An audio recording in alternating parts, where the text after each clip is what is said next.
Viewers, मैं हूं मोहम्मद शफीक और आपके सामने आज सोल्यूशन पेश करने लगा हूं MTH 641 की असाइनमेंट नंबर 2 का और क्वेश्चन नंबर 2 का, जो मुख्तलिफ़ यूट्यूबर्स ने जो है वो अपलोड तो की हैं, लेकिन ज़्यादातर ने इसकी तफसील में नहीं गए हैं और सोल्यूशन भी तकरीबन जो है वो फेवरेबल अपलोड नहीं किया है।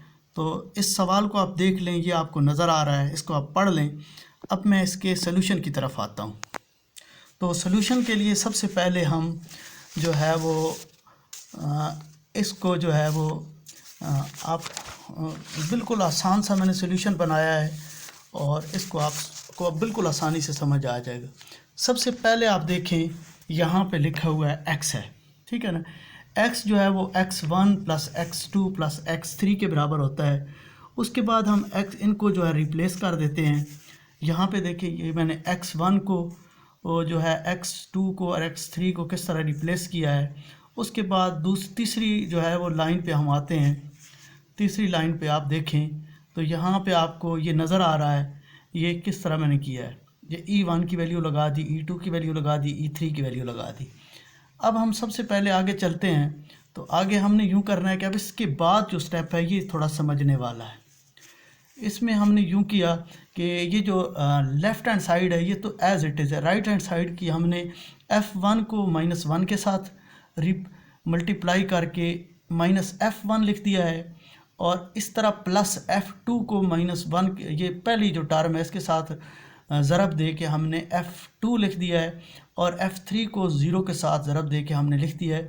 तो ये क्लियर है, आपको बिल्कुल नज़र आ रहा है, आगे आप समझ गए होंगे।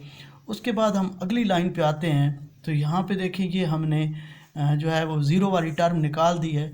तो ये हमारे पास कुछ इस तरह बन गया, ठीक है जी। अब उसके बाद इससे हम अगली लाइन पे आते हैं। तो ये आप देखना ज़रा ये किस तरह बनता है। ये बिल्कुल आप को बिल्कुल क्लियर नज़र आएगा कि हमने क्या किया, कंपेयर किया है।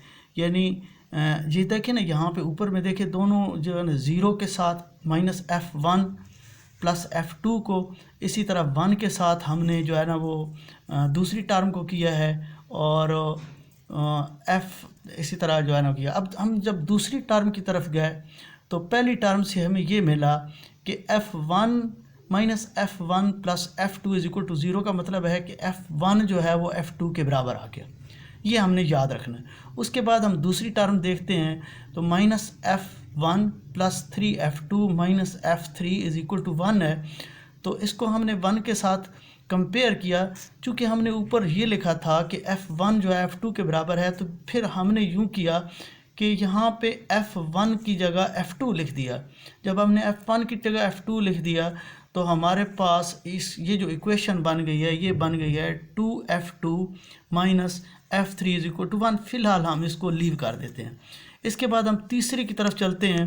तो तीसरी जो हमारे पास आता है वो है F1 - F2 + F3, ये 1 के बराबर आता है।